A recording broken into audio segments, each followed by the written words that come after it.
on the cards. Prime Minister Narendra Modi's marathon meeting with the Union Home Minister Amit Shah and the BJP President JP Nadda on Friday at 7 Lok Kalyan Marg has triggered speculation of a possible rejig, and soon. The Prime Minister has also had a series of meetings with several cabinet ministers over the past few days and assessed their performance. Rahul Srivastav and a political bureau with this report.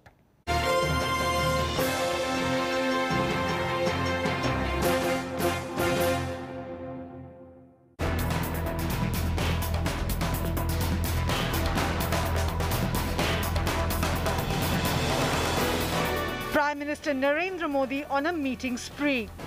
High-level meets with cabinet ministers.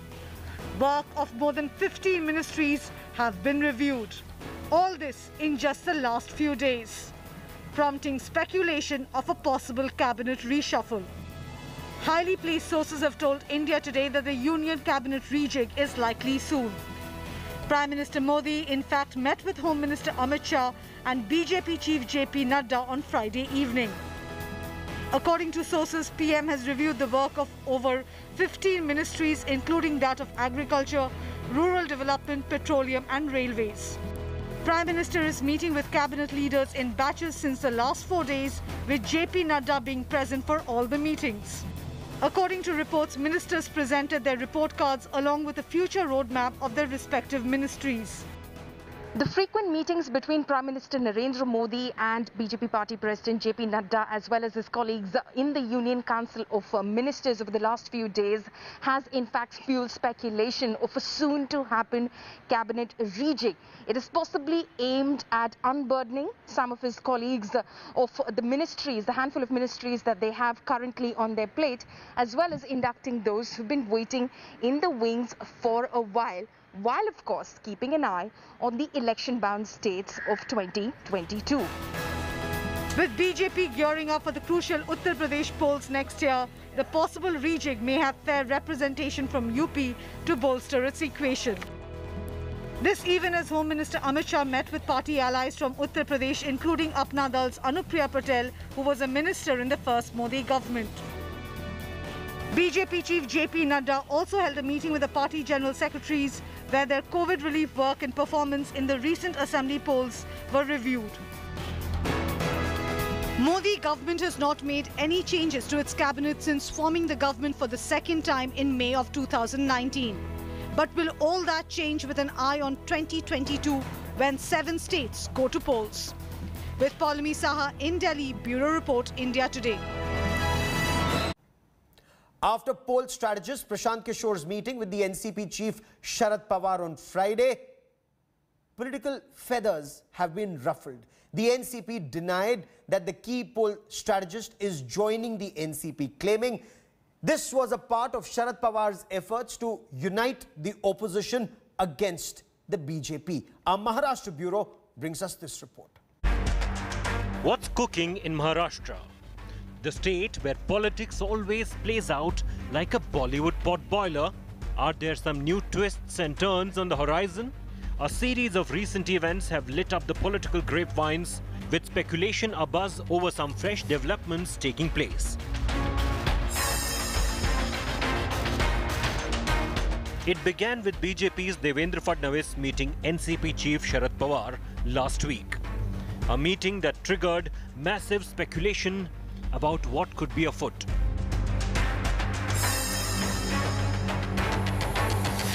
Whispers intensified a day later when Fadnavis met his political foe, Eknath Khadse, at his house in Jalgaon.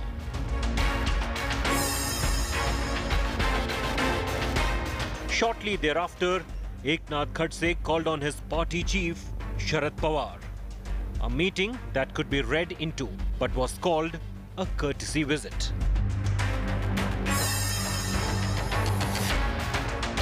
But whispers positively exploded when Khadse then met NCP MP and Pawar's daughter Supriya Sule, with speculation over whether this was about pressure being brought to bear on the Thackeray government.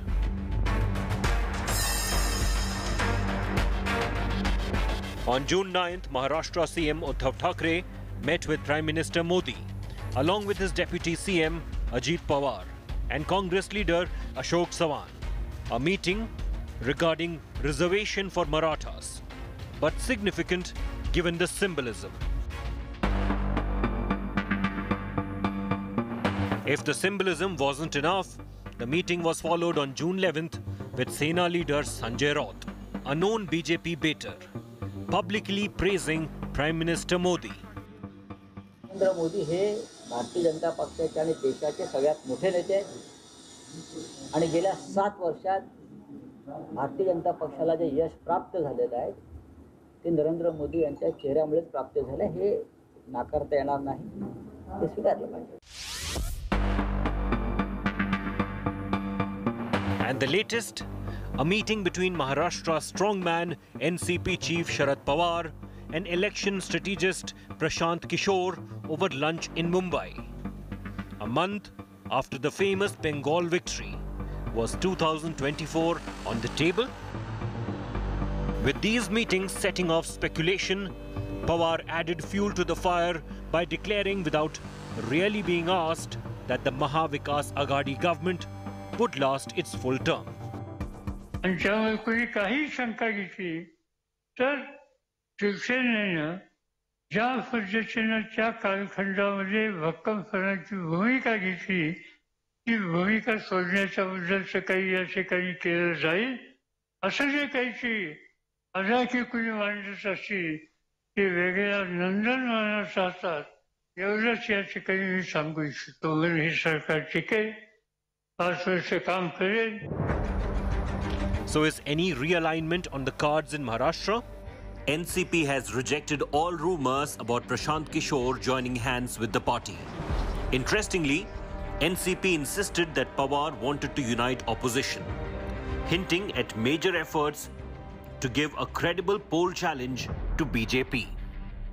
Pawar साहब की इच्छा है कि देश में सारे विपक्षी दलों को एकजुट करने का काम किया जाए. वो लगातार ये बातें करते आए हैं. एक सशक्त मोर्चा भारतीय जनता पार्टी के खिलाफ खड़ा किया जाए.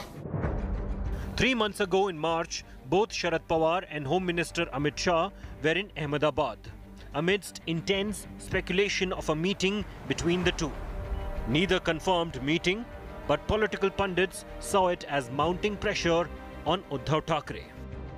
While the NCP has evaded clear answers, the Shiv Sena has denied rumours of a patch-up with the BJP. But the series of meetings and movements has ignited huge buzz over a political realignment in the offing.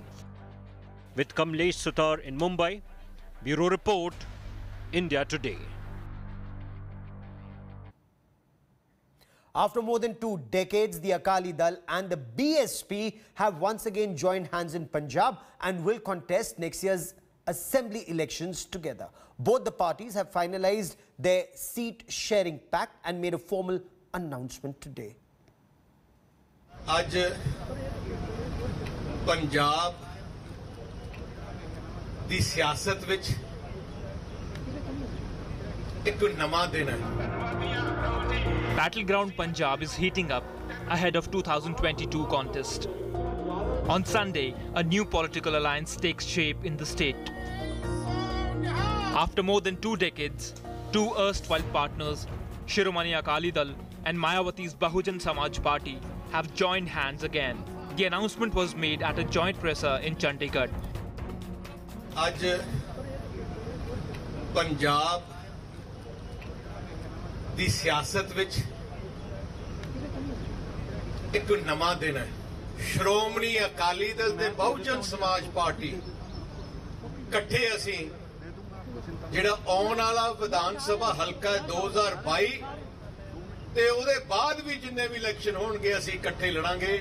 ये गठबंधन 25 साल आपस में बिछड़ने के बाद दोबारा हुआ है. बहुजन समाज पार्टी का हर कार्यकर्ता इस गठबंधन का तहे दिल से स्वागत करता है. BSP chief Mayawati described the alliance as a new political and social initiative in Punjab. She sought the support for the alliance in the upcoming polls, alleging that under Congress, Dalits, farmers and youth are suffering. The two parties joined hands 27 years after the 1996 Lok Sabha elections. Both parties have finalized their seat-sharing agreement. BSP will fight on 20 out of 117 Punjab Assembly seats, while Akali Dal will contest Assembly elections on 97 seats. The alliance with BSP is a bid by Akalis to woo Dalit votes in the state, who make up nearly 32% of the total population in Punjab. The party has also promised a Dalit Deputy Chief Minister if it wins elections in 2022. The Akalis earlier had a tie-up with the BJP, and the Badal-led party walked out of the NDA over the farm laws issue last year. The alliance has redrawn the battle lines in the state, declaring Congress, BJP and Aam Aadmi Party as political foes. Congress के साथ हमारा नहीं गठबंधन हो सकता, क्योंकि उस party ने हमारे गुरुधामों पे हमला किया है। आम आदमी पार्टी के साथ नहीं हो सकता है, क्योंकि वो उन्होंने जो जैसे पंजाब के माहौल खराब किया है, उनका बहुत बड़ा रोल है। बीजेपी को हमने छोड़ दिया है। हम चाहते हैं कि बाकी जो पार्टी है, जो सारी हैं, हम इकट्ठे होके एक ही प्लेटफॉर्म हमने एक बना दिया है। With eye on 2022 polls, the Akalis are making every bid to woo the voters in Punjab. But will these moves pay political dividends? Is what remains to be seen. With Satyendra and Manjeet Sehgal in Chandigarh, Bureau Report, India Today.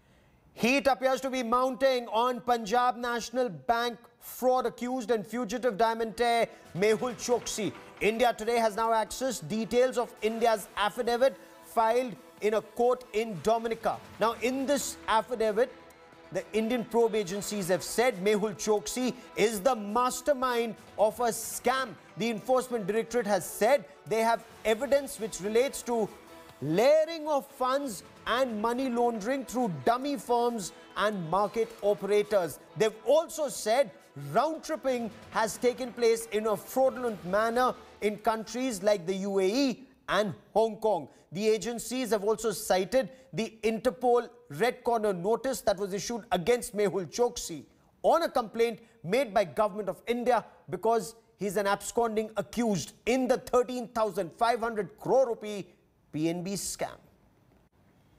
Trouble mounts for fugitive diamond heir Mehul Choksi. India has filed an impleadment application in a court in Dominica. One application has been filed by the Central Bureau of Investigation and the other by the Ministry of External Affairs. The focus will be on Mehul Choksi's Indian citizenship. Now, if this impleadment application is permitted, then Harish Salve will represent both the Central Bureau of Investigation and the Ministry of External Affairs. Indian officials from different agencies are in the United Kingdom to assist Harish Salve. Choksi was also denied bail by the High Court of Dominica in the illegal entry case, with the court deeming him a flight risk. Now, in the court hearing on Friday, Choksi's lawyers argued that the alleged offence is a bailable one and told the court that the client is unwell and therefore not a flight risk. However, advocate on behalf of the state opposed Choksi's bail on account of his being a flight risk, having an Interpol Red Corner notice against him. Mehul Choksi had approached the High Court after his bail was rejected by the Magistrates Court. As you can see, the lights at the back of me in Rosso Dominica, it's a late night and it was a long drawn-out proceedings. There's a battle. The lawyers for both sides, they were fighting.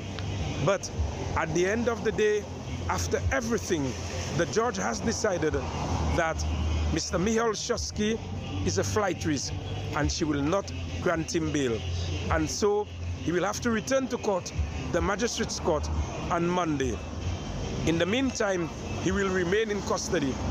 What is for sure is that he's set to go to the state prison because unless his health conditions improve, he's definitely set to go to the state prison.